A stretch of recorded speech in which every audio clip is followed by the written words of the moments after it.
बहादुरों की डिक्शनरी नहीं है। बहादुर अगर 1% चांस भी रहता है तो वहां वो विजय हासिल करता है। और आप सभी बहादुर हो, इस विद्यालय में पढ़ने वाले सभी बच्चे बहादुर बच्चे हैं। हमें पूर्ण आशा है यदि आप चाहेंगे अपने सपनों को साकार करेंगे, वो आपको तय करना है कि अपने सपनों को साकार कैसे करना है। क्योंकि मैं मानता हूं कि आपके पास अच्छे शिक्षक है, शिक्षिकाएं, आपके माता पिता भी आपको अच्छा दिशा निर्देश दे रहे हैं, लेकिन सबसे महत्वपूर्ण हो जाता है कि आप क्या सोचते हैं। आप क्या सोचते हैं अपने बारे में? आप अगर अपने बारे में सोचते हैं बेहतर, तभी बेहतर होगा। क्योंकि देश के महान संत विवेकानंद जी हमेशा कहते थे, a little talk to himself every day, otherwise we lost the chance to meet the best person of the world.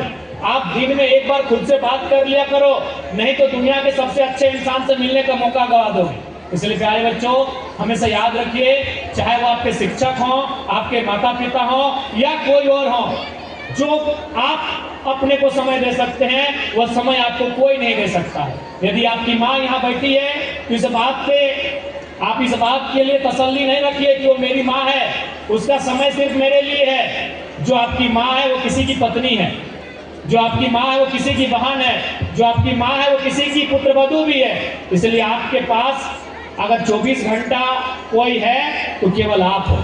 आप अपने आपका लक्ष्य क्या होगा, उसकी तैयारी क्या होगी, उसे आपको तैयार करना होगा। और एक बात अंत में कहेंगे, क्योंकि समय काफी देर से आप इंतजार कर रहे हैं, आपको भी जाना है, रात्रि का समय है। आप प्रयास, यूं तो दुनिया में हर एक काम आसान है, लेकिन प्रयास करिए कि आप उस चीज को अपना ड्रीम बनाएं जिसमें आपका प्रतिभा, जिसमें आपका टैलेंट है। हर बच्चे में कोई ना कोई टैलेंट है, कोई ना कोई प्रतिभा है। इसलिए मैं आपको कहना चाहूंगा कि आपका जो टैलेंट है उसे आप अपना ड्रीम बनाइए। उसमें क्या होगा कि आपके जो चांसेस हैं, आपके जो मौके हैं वो ज्यादा होंगे। आप मैंने सचिन का नाम लिया तो आपको याद होगा, जो आप नहीं जानते होंगे आपके बड़े जानते हैं, आपके विशेषकर चाचा लोग जानते होंगे, आपके पिताजी लोग जानते होंगे। क्योंकि माँ लोग भी उस समय क्रिकेट की शौकीन नहीं थी। अभी उन लोग IPL आने के बाद महिला लोग थोड़ा सा क्रिकेट में रुचि रख रही है। तो सचिन तेंदुलकर उस समय डेनिस लिली नाम के गेंदबाज थे। भारत में उन्होंने एक गेंदबाजों का ट्रेनिंग के लिए एक सेशन चलाया था। सचिन गए कि हमको बॉलर बनना है, तो लिली साहब ने 2-4 दिन उनको प्रैक्टिस करवाया और बोला कि सचिन एक काम करो, तुम बॉलर मत बनो, तुम जाके बैटिंग में अपना कैरियर बनाओ। तुम्हारा टैलेंट बैटिंग में है, तुम्हारा ड्रीम बॉलिंग है, तुम बॉलर बनना चाहते हो, तुम्हारा ड्रीम है, अच्छी बात है, तुम्हारा सपना है गेंदबाज बनने का। लेकिन मैं तुम्हें सलाह देता हूं, तुम्हारा टैलेंट बैटिंग में है, तुम बैटिंग करो और उसे अपना ड्रीम बना। अगर सचिन बॉलर बन जाते जो उनका सपना था, तो हमें लगता है कि 1980-90 के दशक, सचिन ने तो खेलना शुरू किया 1990 से। उस 90 के दशक में भारत की पूरे एशिया की सरजमी में, खासकर हिंदुस्तान की सरजमी में बहुत कम ऐसे तेज गेंदबाज थे। ऊपर से 5 फुट 2-4 इंच की हाइट थी उनकी। एक गेंदबाज के रूप में शायद सच में उतना सफल नहीं हो पाते हैं जितना आज वो बल्लेबाज के रूप में हुए। इसका मतलब ये है कि सचिन का ड्रीम था गेंदबाज बनना, लेकिन टैलेंट था बैटिंग में। उन्होंने अपने ड्रीम को नहीं, अपने टैलेंट को, किसी ने सलाह दिया कि तुम टैलेंट को पकड़ो। ड्रीम तुम्हारा अच्छा बात है कि तुम्हारा ड्रीम है बॉलर बनना, लेकिन तुम्हारा टैलेंट है बैटिंग करना। तुम अपने टैलेंट को तराशो। और आज देखिए, हमें लगता है कि जब तक क्रिकेट रहेगा सचिन का नाम रहेगा। इसलिए प्यारे बच्चों, आपके अंदर जो टैलेंट है, आपके अंदर जो प्रतिभाएं हैं, उस प्रतिभा को आप तराशो और उस पर मेहनत करो, लगातार मेहनत करो। इतना मेहनत करो कि उस फील्ड में आपके सामने आके कोई खड़ा ना रहे। आप इतना मेहनत करो कि उस फील्ड में आपके सामने आके कोई खड़ा ना रहे। आप इतना मेहनत करो, चाहे कोई भी सेक्टर रहे। मैं बार बार कहता हूं कि यदि आप 6 घंटा पढ़ने में समय दे रहे हो, तो कम से कम आपको इस पढ़ाई के क्षेत्र का एक्सपर्ट होना चाहिए। यदि किसी को 6 घंटा पेंटिंग में समय लगता है कि मुझे पेंटिंग अच्छा लगता है, तुम 6 घंटा पेंटिंग में दो, लेकिन शर्त यह है कि कम से कम रांची जिला में तुम्हारे जैसा कोई दूसरा पेंटर ना। तुम्हें अगर दौड़ना अच्छा लगता है, तुम दौड़ो, रोज सुबह दौड़ो, 6 घंटा दौड़ो, लेकिन शर्त है रांची में तुम्हारे जैसा दूसरा दौड़ने वाला नहीं होना चाहिए। यदि तुम्हें तैरना अच्छा लगता है, तुम तैरो। यदि तुम्हें तैरना अच्छा लगता है, तुम तैरो, लेकिन 6 घंटा से 7 घंटा 5 घंटा तैरो। लेकिन शर्त यह है कि इस जिले में, इस राज्य में तुमसे बेहतर कोई तैराक नहीं होना चाहिए। हर एक क्षेत्र में, हर एक फील्ड में कैरियर है, जो आपके सपने हो सकते हैं, उनमें आप मेहनत करो, लेकिन शर्त यह है कि आपको उस फील्ड का एक्सपर्ट बन के बाहर आना होगा। आपको पहाड़ चढ़ने का मन करता है, रोज चढ़ो, किसने मना किया है? 6 घंटा पढ़ते हो, 6 घंटा पहाड़ चढ़ो, लेकिन शर्त यह है कि आपसे बेहतर कोई माउंटेनर नहीं होना चाहिए इस जिले में। और निमा सिन्हा कौन थी? पहाड़ चढ़ने वाली थी ना। आपको पहाड़ चढ़ने का मन करता है, पहाड़ चढ़ो, लेकिन लगातार अभ्यास करो। और अगर अभ्यास की बात करना है प्यारे बच्चों, क्योंकि कभी कभी हमें लगता है कि ये सवाल याद नहीं हो रहा है, 4 बार याद कर लिए, ये फॉर्मूला नहीं हम बना पा रहे, इस फॉर्मूले को भी हम 2 दिन ट्राई कर लिए, ये कविता मुझे स्कूल में याद करने के लिए सर ने दिया है, होमवर्क ये मुझसे नहीं हो रहा है, मैंने 2 दिन ट्राई किया, ये सवाल मुझसे नहीं बन रहा है, तो याद रखिएगा यूसेन बोल्ट का नाम उस समय याद करिएगा। यदि आप 1 दिन 2 दिन में अपने सवालों से भागने लगते हैं, आपको जो आपके टीचर ने टास्क दिया है, चाहे वो मैथमेटिक्स का हो या साइंस का हो या सोशल साइंस का हो या हिंदी इंग्लिश की कहानियां हो या किताब की कविताएं हो, यदि आपको 1 दिन 2 दिन 2-4 प्रयासों में ऐसा लगता है कि हमसे नहीं हो रहा है, तो आप यूसेन बोल्ट को याद करिएगा, उस शख्स ने मात्र 9 सेकंड दौड़ने के लिए प्रैक्टिस किया, मात्र 9 सेकंड। अभी 4 साल बाद, 4 साल में एक बार यूसेन बोल्ट को 4 साल में एक बार दौड़ना है और प्रैक्टिस रोज। अभी कितना दौड़ना है? मात्र 9 सेकंड। आप सोच के देखिए, मात्र 9 सेकंड, बोल्ट को मात्र 9 सेकंड दौड़ना था और उसके लिए कितनी प्रैक्टिस, रोज प्रैक्टिस, मात्र 9 सेकंड के लिए। 100 मीटर की दौड़ कितने में? 9 कुछ सेकंड का यूसेन बोल्ट का, तो मात्र 9 सेकंड इसको दौड़ना था। 9 सेकंड हम अपना नाम लेंगे और 9 सेकंड खत्म हो जाएगा। आपका जो भी नाम है उस नाम को पूरा लेंगे, 9 सेकंड खत्म हो जाएगा। और उतना सोच के देखिए, मेंटली कितना प्रिपेयर्ड है, मानसिक रूप से उन्होंने कैसे तैयारी किया था कि मात्र 9 सेकंड दौड़ने के लिए वह 4-4 साल तक प्रैक्टिस करते थे। इसलिए प्यारे बच्चों, बहुत सारी समस्याएं आएंगी, बहुत सारे बाधाएं आएंगे, उन बाधाओं से हारना नहीं है, उन्हें जवाब देना है, उन चुनौतियों का सामना करना है और उन्हें जवाब देना है कि आपकी इच्छा शक्ति के सामने आपकी मुश्किलें बहुत छोटी हैं और आपकी जो इच्छा शक्ति है आपकी मुश्किलों से बहुत बड़ी है, ये आपको बताना होगा। पुनः इस विद्यालय में जितने भी बच्चे पढ़ने आए हैं उनको हमारी खूब सारी शुभकामनाएं। आप लोग मन लगाकर पढ़िए और इस क्षेत्र में, इस जग में अपना रोशन नाम करिए। हमारी शुभकामनाएं, केवल शुभकामनाएं ही नहीं, कभी आपको मेरी जरूरत लगे, क्योंकि मैं इस राज्य का एक जनप्रतिनिधि हूं। भारत एक लोकतांत्रिक देश है और लोकतांत्रिक देश में जनप्रतिनिधि राज्य के, देश के संचालन में, विधि व्यवस्था के निर्माण में भूमिका का निर्माण करते हैं। अतः मैं आपका जनता का प्रतिनिधि हूं, मैं जनप्रतिनिधि हूं। अतः आपको कभी मेरी जरूरत लगे तो बेहिचक आप मुझे याद कीजिएगा, क्योंकि मेरा जो पहला लक्ष्य है वह शिक्षा पर है। बच्चे पढ़ेंगे तभी हमारा झारखंड आगे बढ़ेगा। आज मुझे विनोद बाबू की एक लाइन याद आती है, क्योंकि आप शायद बच्चे हैं, विनोद बाबू को आप जानेंगे, आपके माता पिता आपको बताएंगे उनकी कहानी। विनोद बाबू हमेशा कहते थे कि झारखंड राज्य तो हम अलग ले लेंगे, झारखंड राज्य आज अलग करे, कल अलग करे, अलग होगा। वह 1980 में अलग हो, 1990 में हो, 2000 में हो या 2020 में अलग हो या 2040 में अलग हो, झारखंड राज्य एक दिन जरूर अलग होगा। लेकिन सबसे बड़ा सवाल है, इसे चलाएगा कौन? विनोद बाबू हमेशा अपने सहयोगी के साथ, उनके सहयोगी कौन? अभी हेमंत सोरेन के पिताजी, हालांकि जूनियर, लेकिन उनके सहयोगी कहें, शिबू सोरेन, निर्मल महतो, कॉमरेड ए.के. राय, अपने सहयोगी से हमेशा विनोद बाबू कहते थे कि झारखंड राज्य तो हम लोग ले लेंगे, आज ले, कल ले, परसों ले, राज्य तो ले लेंगे, इसे चलाएगा कौन? चलाने का मतलब था, उनको भी चिंता थी कि हमारे राज्य के नौजवान पढ़े लिखे कम हैं, शैक्षणिक संस्थाओं में, बड़े उच्च शिक्षाओं में उनकी भागीदारी बहुत कम है। आज भी अगर हम राज्य को तो ले लेंगे, लेकिन अधिकारी बनेंगे पटना के लोग, कलकत्ता के लोग, हैदराबाद के लोग, गुजरात से आए हुए लोग, तो अपने अनुसार राज्य को चलाएंगे। यदि झारखंड को झारखंडियों के अनुसार चलाना है तो आपको पढ़ लिख कर उन जगहों में भी आना होगा जिन जगहों से कार्यपालिका संचालित होती है। तो इसलिए अगर आप चाहते हैं आपका झारखंड आगे बढ़े, तो आपको भी आगे बढ़ना होगा और आपको उन जगहों में आना होगा जिन जगहों से इस राज्य के संचालन में एक भूमिका का निर्वहन होता है। इसलिए प्यारे बच्चों, हमारी शुभकामनाओं के साथ आप इस बात को एकदम ध्येय, एक संकल्प ले लें, एक प्रण ले लें। और आज महज एक कार्यक्रम नहीं, इन कार्यक्रमों को आप एक संकल्प के रूप में लीजिए, आप एक प्रण के रूप में लीजिए कि आपको बेहतर करना है। और छोटा बच्चा लोग, आप लोग को भूख लग गया है क्या? हाँ, खा के नहीं आए हैं?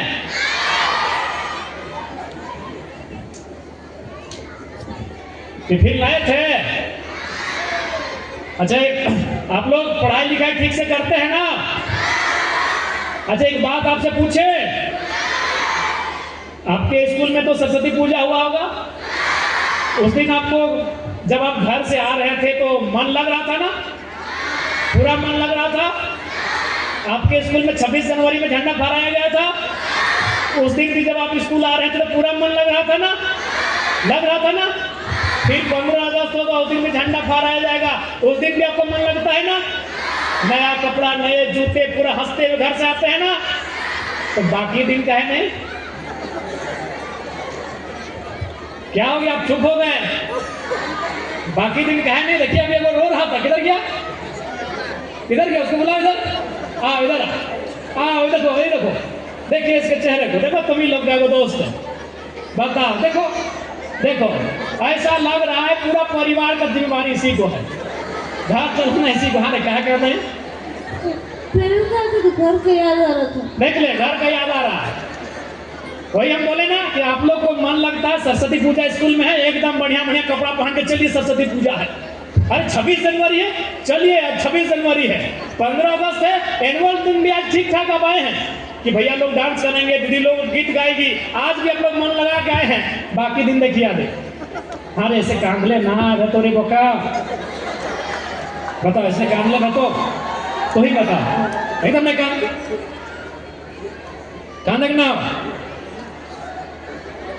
और एक प्यारे बच्चों, एक बात हमेशा याद रखिए, आपके माता पिता आपको बताए होंगे एक छात्र का, एक छात्र यानी पढ़ने वाला, उसका क्या लक्षण होता है? काक चेष्टा बको ध्यानम स्वान निंद्रा अल्पहारम गृह त्यागम। आपके माता पिता बताए कि नहीं? काक चेष्टा यानी कौवे की जैसी चेष्टा होनी चाहिए। कौवा को कभी देखे अपने रोटी की जब तलाश करता है कितना एकाग्र होके होता है। बगुले का ध्यान आप देखे, तालाब में बगुला कैसा खड़ा होता है? एकदम एक पांव में ऐसे करके खड़ा होता है, एकदम तुरंत मछली को पकड़ता है, उड़ जाता है। आप स्वान मैंने कुत्ता होता है, कभी कुत्ते के पास आप गए हैं? वो कभी सोता नहीं है, आप जैसे जाएगा उसका कान खड़ा होता है।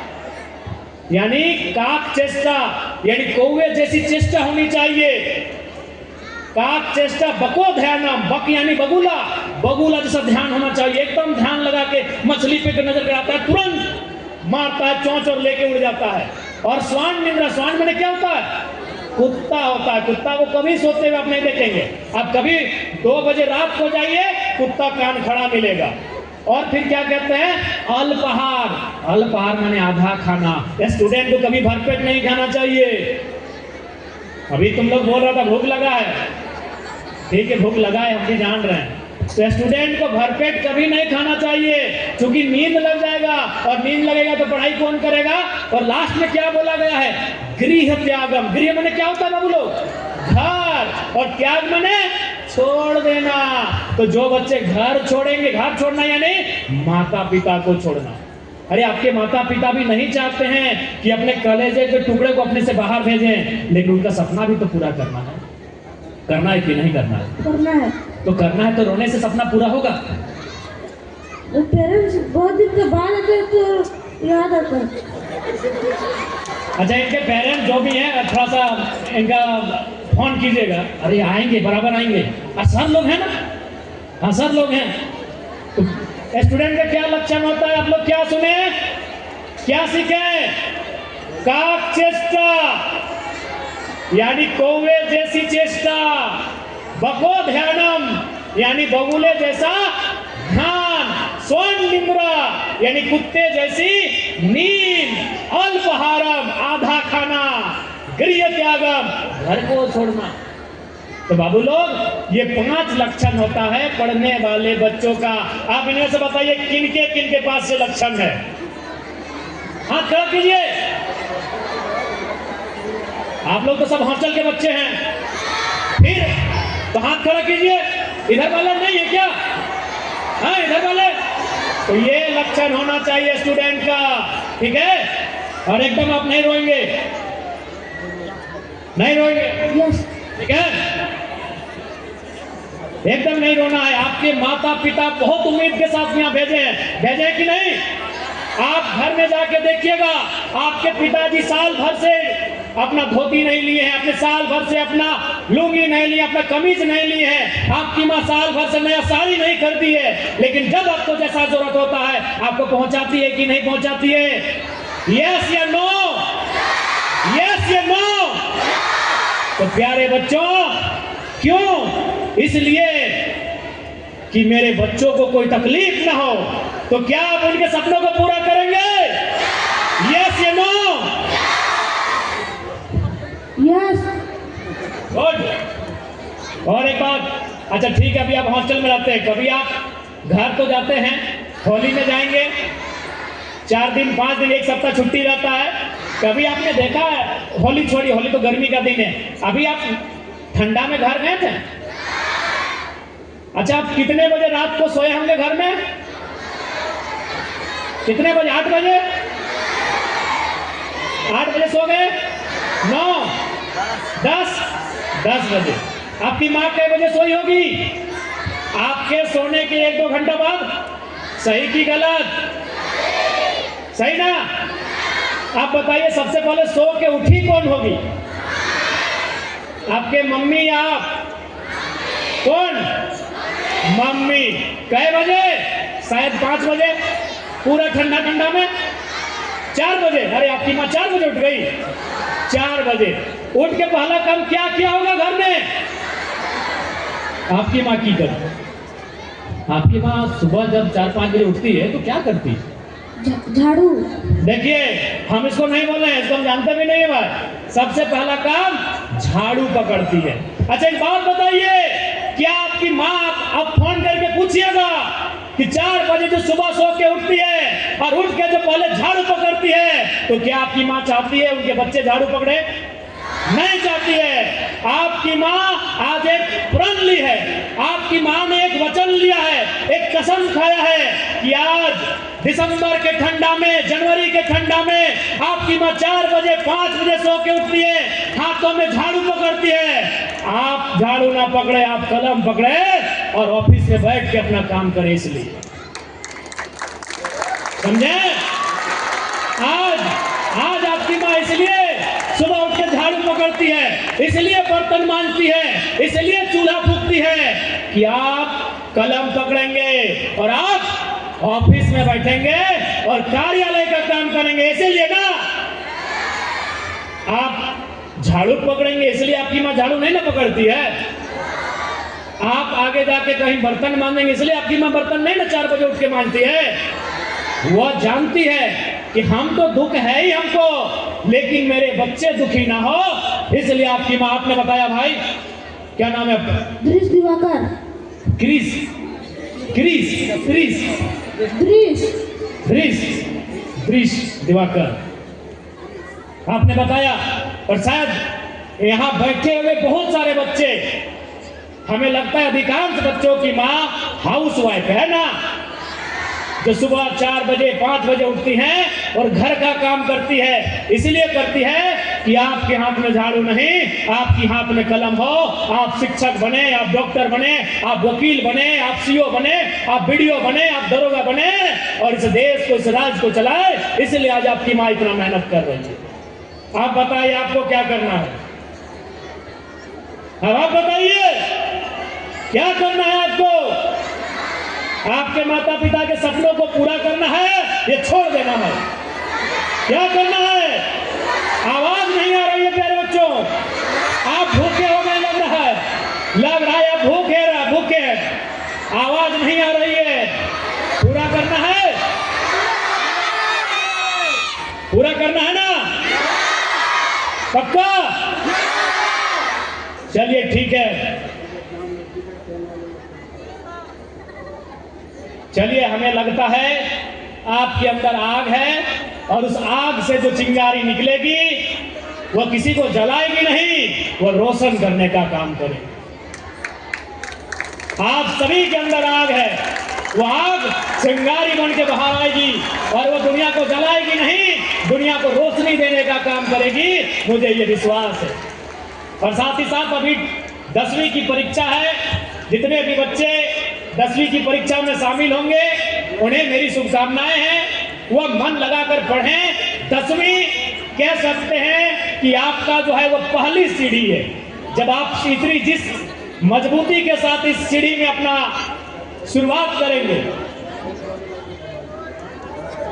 अच्छा ठीक है, 10वीं क्लास के जितने बच्चे आप लोग आ जाइए, आपके साथ एक फोटो सेशन भी हो जाएगा।